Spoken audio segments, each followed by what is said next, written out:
இந்த வீடியோவில் illustration 7 பார்க்குறோம். Anand is a trader dealing in textiles for the following transaction. Past journal entries for the purpose of for the month of January 2018. இந்த யாரோட book ஆனந்தோட புக்கில் பண்ண Journal entry போட சொல்கிறாங்க. என்னைக்கு டேட்டில் எந்த மந்தில் ஜனவரி 2018. அதனால் சொல்யூஷனில் இந்த புக்ஸ் ஆஃப் ஆனந்த்னு போட்டு ஜேர்னல் என்ட்ரிஸ்ன்னு போட்டுருங்க. ஜனவரி 1 டேட்டு, அதெல்லாம் ஃபார்மெட் இருக்குது. Date particulars, ledger folio, debit, amount simple, credit, amount simple, இதான் ஃபார்மெட். இந்த ஃபார்மெட்டை போட்டுருங்க. டேட்டில் 2018 ஜனவரி 1. ஜனவரி 1 அன்றைக்கி கமன்ஸ்டு பிஸ்னஸ் வித் கேஷ்னால் பிஸ்னஸ் ஸ்டார்ட் பண்ணுறாரு. கேஷு பிஸ்னஸ் கம்பெனிக்கு கேஷ் வருது. கிவர் வந்து இந்த ஓனர் யார்? ஆனந்த். அதனால் ஆனந்த் கேபிட்டல்னு சொல்லணும். இப்போ 2 அக்கௌண்ட் இருக்குது. கேஷ்னு ஒரு அக்கௌண்ட்டு, ஆனந்த் கேபிட்டல் அக்கௌண்ட்டுன்னு. இப்போ கேஷ் வந்து ரியல் அக்கௌண்ட் ரூல் வந்து debit that comes in, credit that goes out. கம்ஸின் debit பண்ணணும், கோஸ் அவுட்டை கிரெடிட் பண்ணணும். இப்போ கேஷ் கம்ஸின்னால் கேஷை வந்து டெபிட் பண்ணி, ஆனந்த் வந்து கிவரு, அதனால் கிரெடிட் பண்ணணும். Personal account rule debit the receiver the giver. கம்பெனிக்கு ஆனந்த் தான் கிவரு, இந்த அமௌண்ட்டை கொடுக்குறாரு கேபிட்டல் இன்வெஸ்ட் பண்ணுறதுனால, அதனால் அவர் கிரெடிட் பண்ணணும். அப்போ கேஷை டெபிட் பண்ணி ஆனந்த்ஸ் கேபிட்டல் அக்கௌண்ட்டை கிரெடிட் பண்ணணும். ஆனந்த் ஓனர்ன்றனால ஆனந்த்ஸ் கேபிட்டல் அக்கௌண்ட்னு சொல்லணும். நரேஷனில் கமன்ஸ்டு பிஸ்னஸ் வித் கேஷ்னு சொல்லணும். 2வது பாருங்கள். ஜனவரி 2 அன்றைக்கி purchase goods from X and Khan credit purchase பண்ணால் இங்கே பர்ச்சேஸ்னு ஒரு அக்கௌண்ட்டு, எக்ஸ் அண்ட் கோன்னு ஒரு அக்கௌண்ட்டு. இப்போ பர்ச்சேஸ் எக்ஸ்பென்சஸ்ன்ற கான்செப்ட் படி நாமினல் அக்கௌண்ட்டு பர்ச்சேஸு எக்ஸ்பென்ஸ்னால டெபிட் பண்ணணும். பர்ச்சேஸை டெபிட் பண்ணி எக்ஸ் அண்ட் கோ கிரெடிட் பண்ணணும். எக்ஸ் அண்ட் கோன்றது ஒரு பர்சனல் அக்கௌண்ட்டு. அவர் கிவர், குட்ஸை நம்ம பர்ச்சேஸ் பண்ணால் குட்ஸ் அவர் தான் கிவர் கொடுக்குறாரு. Debit the receiver credit the giver. இங்கே கிவர்ன்ற கணக்கு பர்சனல் அக்கௌண்ட் ரூல் படி அவர் கிரெடிட் பண்ணுறோம். நாமினல் அக்கௌண்ட் ரூல் படி பர்ச்சேஸ் எக்ஸ்பென்ஸ்னால டெபிட் பண்ணுறோம். பர்ச்சேஸ் எப்பவுமே debit, purchase return credit, sales எப்பவுமே கிரெடிட்டு, சேல்ஸ் ரிட்டன் வந்து டெபிட்டு. அந்த கான்செப்டை நீங்கள் வச்சுக்கணும். பர்ச்சேசஸ் எக்ஸ்பென்சஸ்னால டெபிட் பண்ணிட்டோம், எக்ஸ் அண்ட் கிவர்னால கிரெடிட் பண்ணிட்டோம். பர்ச்சேசஸ் அக்கௌண்ட் அட்டாட் டு எக்ஸ் அண்ட் கோ. டைரக்ஷனில் கிரெடிட் பர்ச்சேசஸ் மேட். உங்களுக்கு புரியிருக்காதான் திரும்ப அக்கௌண்டிங் கான்செப்டை சொல்லியே நான் சொல்கிறேன். 3rd பாருங்கள். Cash deposited into bank. Cash deposited into பேங்க்னால் 2 அக்கௌண்ட் இருக்குது. இதில் கேஷும் பேங்க்கும். கேஷ் வந்து real account.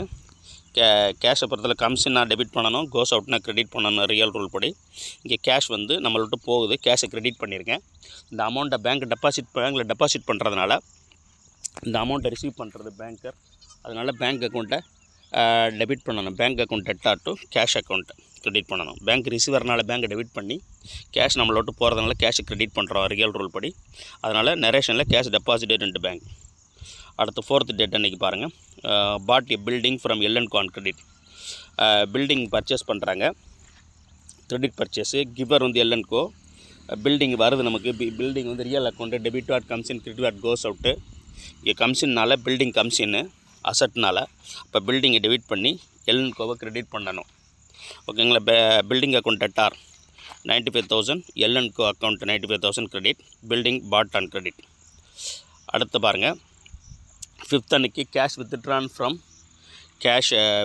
From bank for office யூஸ்க்காக கேஷ் வித்ட்ரா பண்ணால் கேஷ் கம்ஸின்னு ரியல் அக்கௌண்ட்டு. கேஷை டெபிட் பண்ணி இந்த கிவர் வந்து யார்? நம்ம பேங்க்லேருந்து தான் பணம் எடுத்தோம், பேங்க் தான் கிவர், பேங்க்கு கிரெடிட் பண்ணணும். Cash account debtor to bank.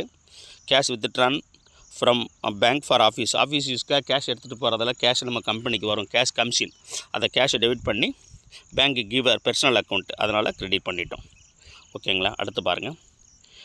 Cash withdrawn from bank for personal use of Anand personal யூஸ்க்கு எடுத்துகிட்டு போனால் அவர் கேபிட்டலவே டெபிட் பண்ணணும். நம்ம இங்கே கேபிட்டல் அக்கௌண்ட் டெபிட் பண்ணுறதுக்காக இங்கே ட்ராயிங்ஸ்னு ஒரு அக்கௌண்ட் வச்சுருக்காங்க. வச்சுருக்கறதுனால ட்ராயிங்ஸை டெபிட் பண்ணணும். எப்பவுமே ட்ராயிங்ஸ் டெபிட்டு.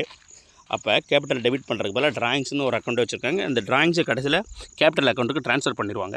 அதனால் இந்த ட்ராயிங்ஸ் அக்கௌண்ட்டை டெபிட் பண்ணி பேங்க்லேருந்து எடுத்துகிட்டு போகிறது பேங்க்கு கிவர். அப்போ drawings account debtor to bank. Drawings account debtor 4,000 to bank credit 4,000.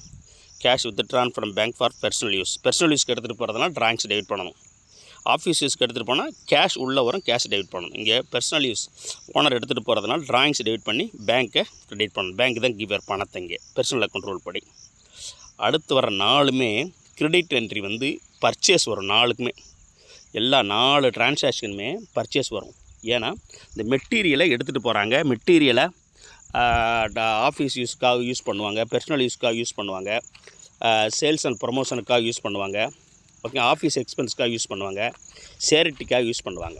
இப்போ 7th பாருங்கள், டவல் கிவன் அ சேரிட்டி அப்படின்னா இவர் வந்து டெக்ஸ்டைல்ஸ் பிஸ்னஸ் பண்ணுறதுனால இந்த டவலை வந்து ஷேரிட்டிக்காக ஒரு தர்மம் பண்ணுறதுக்காக ஃப்ரீயாக கொடுக்குறாரு. அதனால் டவல்ஸ் ஷேரிட்டின்றது ஒரு எக்ஸ்பென்ஸு கான்செப்ட் படி எக்ஸ்பென்ஸை டெபிட் பண்ணிவிட்டு, ஓகேங்களா, எக்ஸ்பென்ஸ் அக்கௌண்ட்டை டெபிட் பண்ணிவிட்டு டு பர்ச்சேஸை க்ரெடிட் பண்ணணும். ஓகேங்களா. இப்போ நாமினல் வந்து அந்த நம்ம அசட்லேயே ஸ்டாக்லேயே நம்ம குறைக்கிறதுனால அதனால் பர்ச்சேஸை க்ரெடிட் பண்ணுறாங்க. ஏன்னா ப்ராஃபிட் சேர்த்து கொடுக்குறது கிடையாது, நம்ம ஃப்ரீயாக கொடுக்கறதுனால என்ன காஸ்ட்டுக்கு பர்ச்சேஸ் பண்ணாங்களோ அதனால் அந்த ஸ்டாக் அப்படியே அதிலிருந்து அந்த காஸ்ட்டுக்கே கொடுக்கறதுனால நம்ம பர்ச்சேஸை க்ரெடிட் பண்ணணும். அப்போ சேரிட்டிக்காக கொடுக்கறதுனால சேரிட்டி ஒரு எக்ஸ்பென்ஸு, அதனால் சேரிட்டி அக்கௌண்ட்டை டெபிட் பண்ணி டு பர்ச்சேசஸ் அக்கௌண்ட்டுன்னு போட்டணும் 3000. அடுத்து 2வது என்னென்னா பர்சனல் யூஸ்க்காக அவர் வந்து அடுத்து பாருங்கள், shirt taken over by Anand for personal use. சட்டை வந்து பர்சனல் யூஸ்க்காக எடுத்துகிட்டு போகிறார். அவர் சட்டை நம்ம டெக்ஸ்டைலில் சட்டையெல்லாம் வாங்கி வச்சுருக்காரு. அந்த சட்டையை அவர் சொந்த யூஸ்க்கு எடுத்துகிட்டு போகிறாரு. அப்போ அந்த பர்ச்சேஸ் காஸ்ட்டுக்கு அவர் எடுத்துகிட்டு போகிறாரு. அதனால் இங்கேயும் அதே மாதிரி ஓனர் எடுத்துகிட்டு போகிறதுனால டிராயிங்ஸை டெபிட் பண்ணி பர்ச்சேஸை க்ரெடிட் பண்ணணும். Drawings account debtor to purchases அப்படின்னு 12,000 போட்டோம். நரேஷனில் goods taken over for the personal யூஸ்னு போடணும் 8ஆம் தேதி.